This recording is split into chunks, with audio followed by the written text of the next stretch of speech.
Ned Warren Sr. was back in court today. We'll have a live report. There is unrest in Treadaway's neighborhood, and President Carter says he may exercise his veto powers again. Here's Bob and Kathy with the story. Good afternoon. I'm Bob Salter. I'm Kathy Kirchner.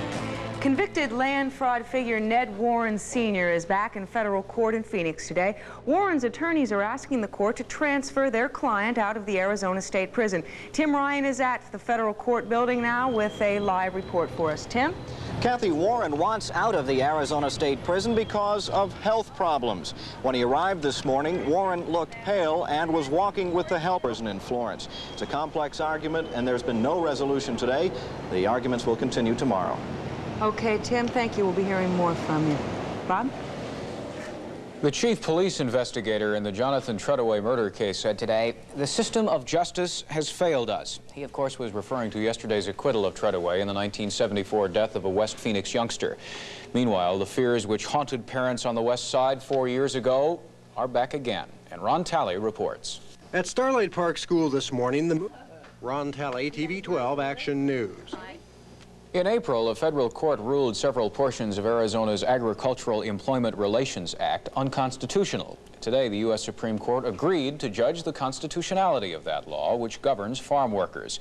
And the High Court also will judge the validity of a tax New Mexico places on electricity generated inside that state but transmitted elsewhere. Some of it comes here to Arizona. Kathy? President Carter held another news conference today and answered a variety of reporters' questions on the subject of the tax cut bills before the House and the Senate. The president said he would not hesitate to veto any measure that fails to meet his requirements. Those requirements, it must be non-inflationary, simple, equitable, and progressive. If the House and Senate conferees, but at the present time, the issue is still in doubt. The president also said today he is hopeful the House will pass the natural gas compromise portion of the energy bill by the end of this week. But Congress has been dragging its feet and has yet to pass the military appropriations bill for the coming fiscal year. What it boils down to is this: there isn't any money to pay military personnel or civilians who work at military installations. Those people may end up with only a half of a paycheck this week. The Agriculture Department has revamped the nation's food stamp program, making it a bit easier for poor people to obtain the stamps. 3 million more people will qualify for the program now, but about 1 million of the food stamp recipients will get kicked off the program. Next month, voters in Florida will decide whether or not gambling casinos will be allowed along a 21-mile stretch of Miami Beach. The governor is all against it, but hotel owners there say they're all for it. Here's a report from Fred Francis. Miami has Fred Francis, NBC News, Miami Beach. Coming up, staggered working hours for some state employees. And there was a lot of booze spilled at 7th and McDowell today. Dewey was the first person over there. He'll tell you about it when we get back.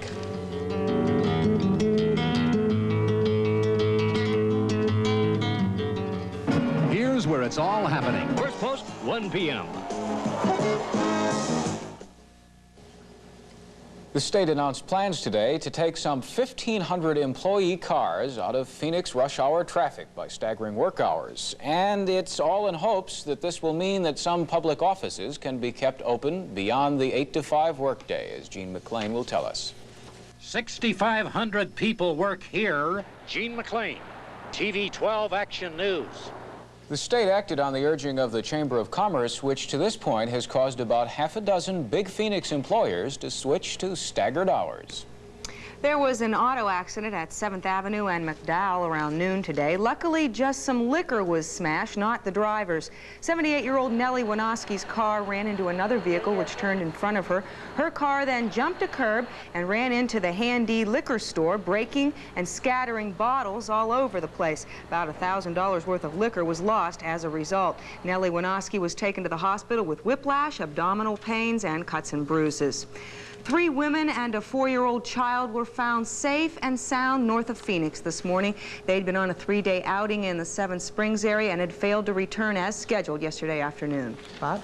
A construction worker was rushed to the hospital this morning after a wall fell on top of him. David Bernstein was helping to raise a prefabricated wall at a new home being built at 3007 West Bluefield. The wall fell, pinning him beneath. Firemen said that other workmen came to Bernstein's aid, lifting the 400-pound wall off of him.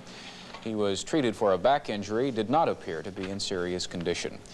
In January of this year, Arizona Public Service Company was granted a 5% rate increase. Well, today, the Corporation Commission began hearings to determine if that rate hike was justified. The hearings will last about 3 days. Kathy? If you live in Phoenix and own a dog, it's going to cost you more to license your pet beginning this Sunday. The fee will go from $5 to $7, and if your dog is caught without a license, you could pay a $750 fine and could possibly end up in jail for 4 months. That's a rough way to go. Yes. It really is. The finalists have been selected in the Onkachino Awards. We'll have more about that and the weather with Dewey all when we come back.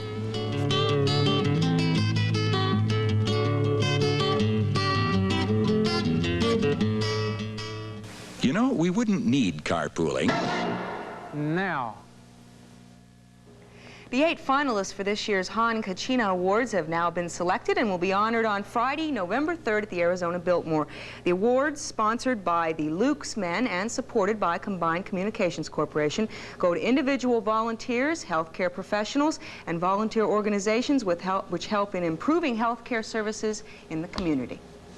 Hello. Hello. We're going to have a good time this weekend. If you've got a four-wheel drive vehicle, the weather's going to be super, and they've got an event coming up in Gaisila. Gaisila, which is just a little bit below Payson. You know, when you start up the big hill to Payson, you've got Rye, and then about a half mile south of there, you turn off and go to Gaisila. It's the first annual state championship Gaisila Bargain. It's I think about 12 cows, deep pit barbecue them, so they have all kinds of great food, lots of fun. Let's look at the forecast. Tonight, it will be fair and mild and down about 65 degrees. And Wednesday and Thursday, mostly sunny and warm. Highs both days right around 95 degrees. Nice weather. I hope you don't get bogged in, Dewey. Thank you. Thank you, Dewey. Well, as long as the weather's going to remain summer-like, you might as well take advantage of the situation.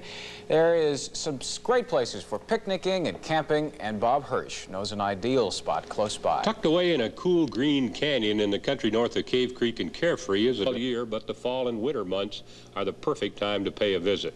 Seven Springs, cool and pleasant. Bob Hirsch for TV 12 Action News. I wouldn't want to have to guess what you have for sports today. All right, I won't let you guess then. We'll just keep them guessing out there. Come back in 2 minutes and tell you.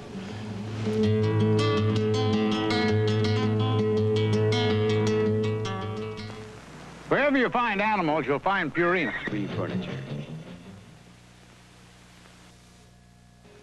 I was on the phone just before news time with Bowie Kuhn, telling him I'm giving you one more chance to delay the World Series so you don't upset our afternoon routine today.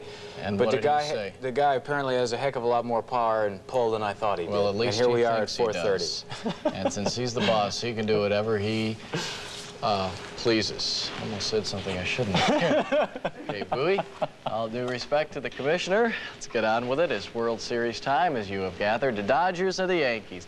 It'll be the 10th time they'll be meeting in the Fall Classic. Tonight, Tommy John going for LLA. Ed Figueroa on the mound for the Yankees. Pre-game starts at 5 o'clock, and you can see it all. Don't turn your channel, right here on Channel 12. Now, playing the World Series is considered by most to be the pinnacle of a baseball career. Now, there is another end of that spectrum down at the bottom end, and that is playing in the minor leagues, trying to work your way up to the big leagues. Former Arizona State pitcher Jim Peterson is one of those who's experienced the bottom of the barrel of baseball life, and he shares that experience in this report. They say about to the big leagues. In other baseball news today, Milwaukee Brewer manager George Bamberger named Manager of the Year by the Sporting News. The Phoenix Suns play their last exhibition game tonight. They face the Lakers in Dayton, Ohio. After that, the Suns must cut 3 players by noon on Thursday. They're expecting 150 drivers for this weekend. Dominantly gotten drier in the last several years.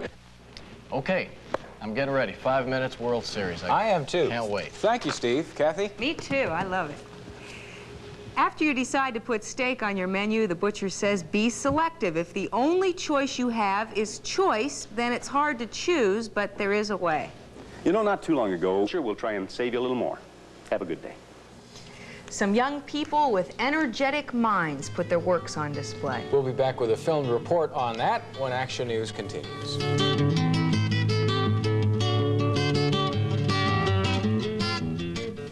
Hello, I'm...